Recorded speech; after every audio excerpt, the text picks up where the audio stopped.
बिस्मिल्लाहिर्रहमानिर्रहीम। अस्सलाम वालेकुम। आज 19 अप्रैल है और दिन है मंगल का। लेकिन इस वीडियो में बात करेंगे 18 अप्रैल बरोज़ सोमवार सुप्रीम कोर्ट ऑफ पाकिस्तान के 5 रुकनी बेंच ने जो कल समाअत की थी, जो 63A के हवाले से जो सदारती रेफरेंस था कि जो भी डिफेक्शन करेगा, जो भी अपना ज़मीर बेचेगा, जो भी पार्टी से गद्दारी करेगा, जो भी पार्टी से बगावत करेगा, जो पार्टी के ख़िलाफ़ खड़ा होगा, उसकी सज़ा क्या होगी, नाअहली ताहयात होगी, वन टाइम होगी या क्या होगा, और क्या उसका वोट काउंट होगा नहीं होगा। ये सारी चीज़ें इस हवाले से जो रेफरेंस भेजा गया था कल, क्योंकि जिस वक्त ये रेफरेंस की समाअत थी, कल 1 बजे रेफरेंस की समाअत थी और उसी टाइम ही इमरान खान साहब के साथ मुलाकात थी हमारी 12:30 बजे।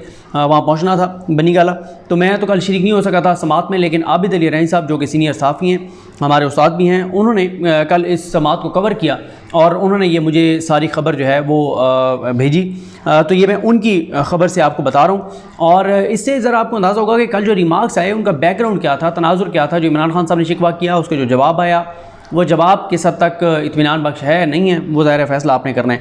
5 रुकनी ये बेंच है। उमरता बंदयाल साहब चीफ जस्टिस पाकिस्तान इसकी सदारत कर रहे हैं, इसकी सरबराही कर रहे हैं, जबकि एजाजुल एहसन साहब, मुनीब अख्तर साहब, मज़हर मियां खेल साहब और जमाल खान मंदोखेल साहब इस बेंच का हिस्सा हैं। ये कल जो है 1:10 पर समाअत शुरू हुई, 3:12 तक ये समाअत रही और कमर अदालत में आबिद अली रईन साहब ने जिस तरह रिपोर्ट किया है कि ज़्यादा रश नहीं था और तहरीक इंसाफ की जानिब से शाह महमूद कुरैशी और फैसल जावेद खान जो हैं वो कमर अदालत में मौजूद रहे। इसके बाद जैसे समाअत का आगाज़ हुआ तो additional attorney general Aamir Rahman ने पेश होकर मौक़िफ़ अपनाया कि अभी तक नए अटारनी जनरल की तैनाती नहीं हो सकी।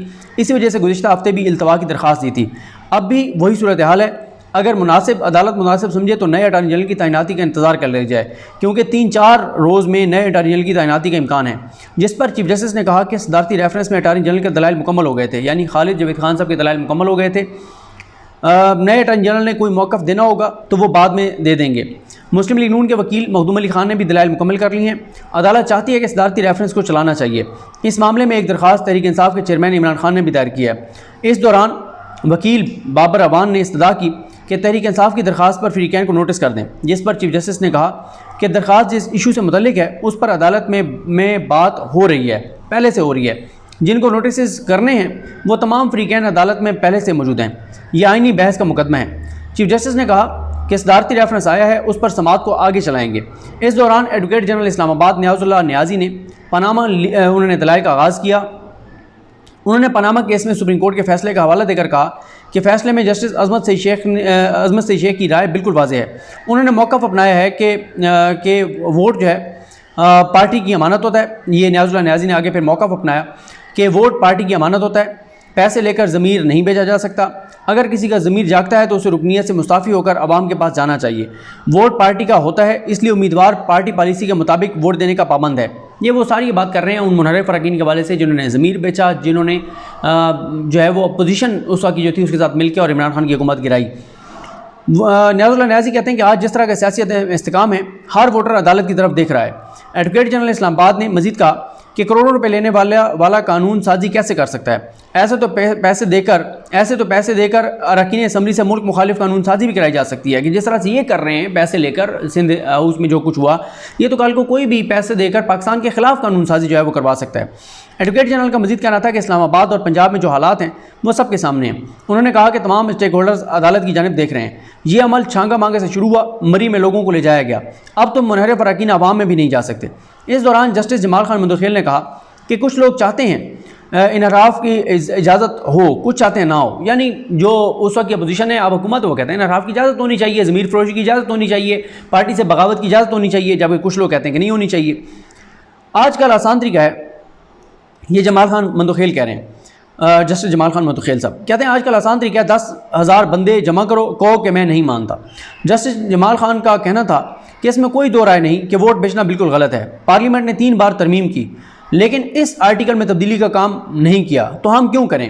यानी जब पार्लियामेंट ने आइन में तरमीम की तो ये आर्टिकल मौजूद था, ये 63 है, जब इस वक्त जिस फॉर्म में है, जिस हालत में है, उसके बाद 3 बार आइन में तरमीम हुई, तो उन तरमीम में लिख दिया जाता कि नाअहली ताहयात होगी या 5 साल के लिए होगी। जब आइन ने नहीं लिखा, आइन साज़ों ने नहीं लिखा, तो फिर हम क्यों इसमें लिखें। अगर हम ऐसा करेंगे तो आधे लोग कल को खिलाफ हो जाएंगे। जमाल खान मंदोखेल साहब कह रहे हैं पार्लियामान ने आइन के आर्टिकल 63 में ताहयात नाअहली का वाज़े नहीं लिखा। जस्टिस जमाल खान मंदोखेल का कहना था कि पार्लियामेंट ने यह जानबूझकर नहीं लिखा या गलती से नहीं लिखा गया। पार्लियामेंट मौजूद है, मामला दोबारा उसके सामने पेश कर दें, अदालत के सर पर क्यों डाला जा रहा है? वो कहते हैं कि पार्लियामेंट करे, पार्लियामेंट लिख दे कि नायली तायात होगी, तायात हो जाएगी। अच्छा, एडवोकेट जनरल ने जवाब दिया कि आइन की तशरीह करना अदालत का ही काम है। हम चाहते हैं कि आइन के आर्टिकल 63A के तहत तायात नायली होनी चाहिए। सेनेट इलेक्शन के बाद भी वोटों की खरीदो फरोख्त हो रही है। जस्टिस जमाल खान मुंतखिल ने कहा कि पार्लियामेंट को खुद तरमीम करने दें। चीफ जस्टिस उमर ता बंदियाल ने कहा कि 10 से 15,000 लोग जमा करके अदालती फैसले पर तनकीद करें तो हम क्यों फैसले दें? हम इस अदालत के फैसलों का एहतराम चाहते हैं। अदालत अपना आइनी काम सरअंजाम देती है। कौमी लीडर्स को अदालती फैसलों का दिफा करना चाहिए। आइनी तहफ़्फ़ुज़ पर गालियाँ पड़ती हैं, लेकिन गालियों के बावजूद अपना काम करते रहेंगे। अदालत क्यों आपके सियासी मामलात पर पड़े? चीफ जस्टिस ने कहा कि पार्लिमानी जमहूरियत की एक बुनियाद सियासी जमात है। सियासी जमातों को 4 सूरतों में आर्टिकल 63 जो है वो तहफ़्फ़ुज़ देता है, तहफ़्फ़ुज़ दिया गया। यानी उसमें ये है ना कि आप वज़ीर-ए-आज़म के ऊपर पार्टी से बगावत नहीं कर सकते, वज़ीर-ए-आला की वोटिंग के ऊपर नहीं कर सकते, आइनी तरमीम के ऊपर नहीं कर सकते, और बजट के ऊपर जो है वो नहीं कर सकते, और अदम एतमाद के ऊपर भी आप डिफेक्ट नहीं कर सकते। उसके बाद उमर ता बंदियाल साहब कहते हैं कि ज़ियाउल हक़ ने पार्टी से निराह पर पाबंदी की शिक आइन से निकाल दी थी। हार्स ट्रेडिंग पर फैसले आए तो 1998 में आइन में तरमीम की गई। चीफ जस्टिस उमर ता बंदियाल का कहना था कि 2010 में 18वीं तरमीम के जरिए आर्टिकल 63A शामिल किया गया। आइन की खिलाफवर्जी छोटी बात नहीं है। कई लोग आइन की खिलाफवर्जी पर आर्टिकल 6 पर चले जाते हैं। आर्टिकल 63A की खिलाफवर्जी पर आर्टिकल 6 का केस नहीं बनता। सदारत की रेफरेंस के मुताबिक मुनहरिफ अरकान पर आर्टिकल 62(1) का इतलाक होना चाहिए। यानी सदर ने जो रेफरेंस भेजा उसमें यह है कि ताहयात नायली होनी चाहिए। जो भी डिफेक्शन करे, पार्टी के खिलाफ जाए, बगावत करे, इस तरह से इन 4 चीज़ों पर उसके ऊपर ताहयात नायली होनी चाहिए। चीफ जस्टिस ने कहा कि अदालत यह तयन करेगी कि आइन से इनहराफ का क्या नतीजा होगा। आइन की खिलाफवर्जी करने वाला या तो अपनी खुशी पर जाएगा या कीमत अदा करनी होगी। देखें, वो यही कह रहे हैं कि इस पे हमने फैसला करना है कि जो नायली होगी वो ताहयात होगी, वन टाइम होगी, क्या होगा। इस हवाले से उन्होंने कहा कि हमने जो है वो फैसला करना है।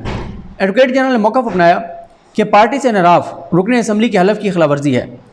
जस्टिस जमाल खान मुंतखिल का कहना था कि आइन के आर्टिकल 63A के ज़रिए ताहयात नायली हुई तो आर्टिकल 95 की क्या अहमियत रह जाएगी। यानी अगर जो है वो नायली आप कहें कि जी ताहयात होगी तो फिर 95 तो जो तहरीक अदम एतमाद है वज़ीर-ए-आज़म के ख़िलाफ़, उसके ऊपर फिर तो अमल दरामद ही नहीं हो सकता। फिर तो कभी कोई वोट दे ही नहीं सकता। वज़ीर-ए-आज़म की जो अदम एतमाद की तहरीक है कि जब उसे पता होगा कि अगर मैं डिफेक्ट करूँगा अपने ज़मीर के ऊपर, मैं जो है वो वोट डालूँगा तो मेरी डिफेक्शन हो जाएगी। उसके बाद एडवोकेट जनरल ने कहा कि आर्टिकल 95 का सवाल अभी अदालत के सामने नहीं है।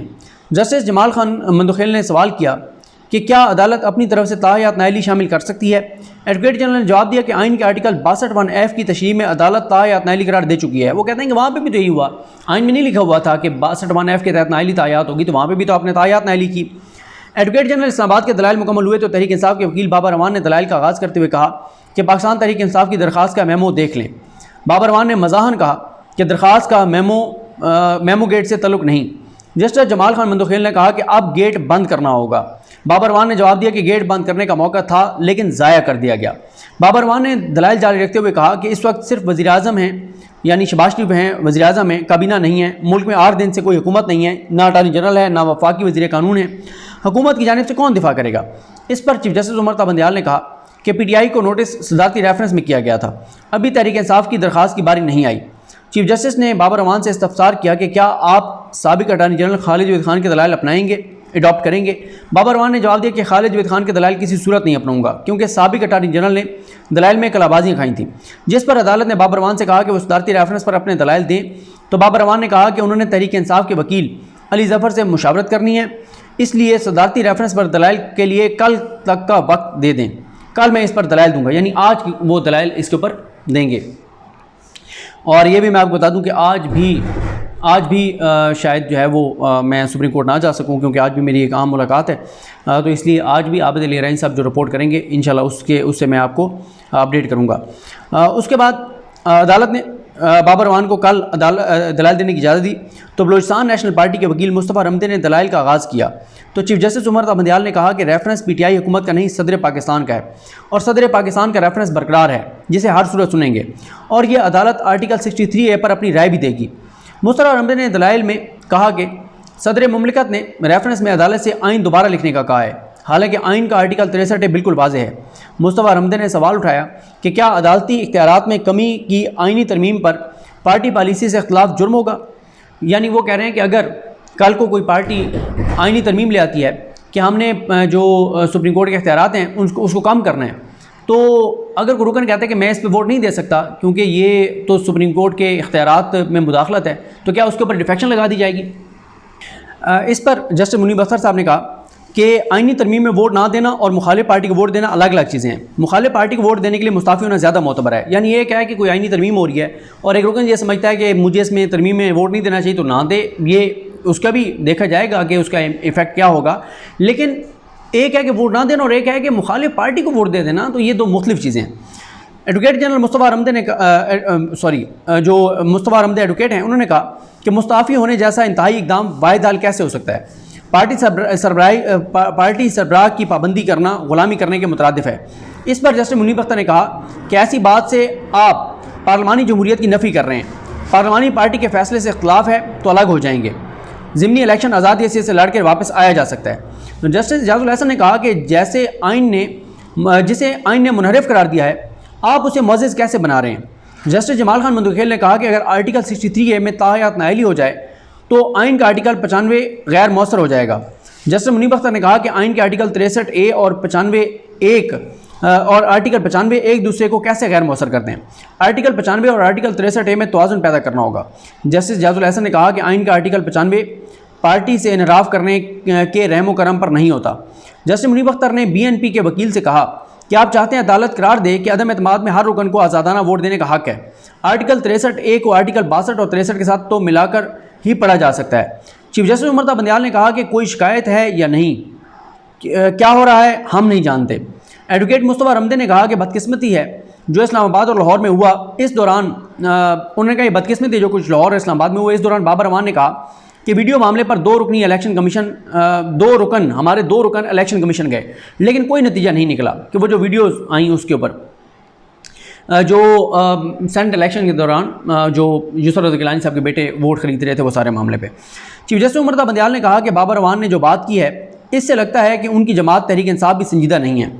आज खुद नोटिस केस के हवाले से सुप्रीम कोर्ट ने पैरामीटर्स तय कर दिए हैं। बाबर अवान साहब, हमें मायूसी हुई कि आपकी जमात ने इलेक्शन कमीशन में दरख्वास्त देते हुए सुप्रीम कोर्ट के फैसले के मुताबिक अमल नहीं किया। इस पर बाबर अवान ने वजाहत की कि सेनेट के इंतखाबात में दो जमातों के वोट खरीद हुए। अब्दुल हफीज़ शेख को शिकस्त वोट बिकने से हुई और चेयरमैन सेनेट के इलेक्शन में भी सब ने देखा क्या हुआ। शफाफ इंतखाबात इलेक्शन कमीशन की जिम्मेदारी है। चेयरमैन सेनेट के इलेक्शन के वक्त PTI ने इलेक्शन कमीशन में दरख्वास्त दी। इस दौरान चीफ जस्टिस ने रिमार्क्स में कहा कि मैं कोई शिकायत नहीं कर रहा, सियासी जमातों से दरख्वास्त कर रहा हूँ कि पार्लिमानी जमहूरियत का दिफा करें। जस्टिस जमाल खान मंदखेल ने कहा कि रेफरेंस से लगता है कि आइन में नुक्स नहीं, नुक्स हम में हैं। एडवोकेट जनरल मुस्तफ़ा रमदे ने सोशल मीडिया पर अदलिया मुखालिफ मुहिम का जिक्र किया तो चीफ जस्टिस उमर ता बंदियाल ने कहा कि सोशल मीडिया पर जो चल रहा है उसकी परवाह नहीं, हम आइन के मुहाफिज हैं। ये 24 घंटे काम करने वाली अदालत है, किसी को इस पर उंगली उठाने की ज़रूरत नहीं। वो कह रहे हैं कि सुप्रीम कोर्ट 24 घंटे काम करती है, तो यानी एक तरह से उन्होंने जवाब दिया जो इमरान खान साहब कह रहे हैं, जो तासुर मिला कि इमरान खान जो कह रहे हैं कि रात को अदालत क्यों खुली, उसके हवाले से। BNP के वकील ने कहा कि जिस रेफरेंस में ऑडियो वीडियो का जिक्र किया गया है उस पर हुकूमत ने खुद कुछ नहीं किया। बलूचिस्तान में हुकूमत तब्दील हुई, वफाक ने कुछ नहीं किया। इस्लामाबाद और पंजाब में जो हुआ वो भी अदालत के सामने है। बाबर अमान ने कहा कि सेनेट इलेक्शन में ऑडियो वीडियो सबूत लेकर हमारे 2 मेंबरान असम्बली इलेक्शन कमीशन गए। चीफ जस्टिस ने कहा कि आपके 2 अरकान असम्बली इलेक्शन कमीशन गए लेकिन आपकी जमात नहीं गई।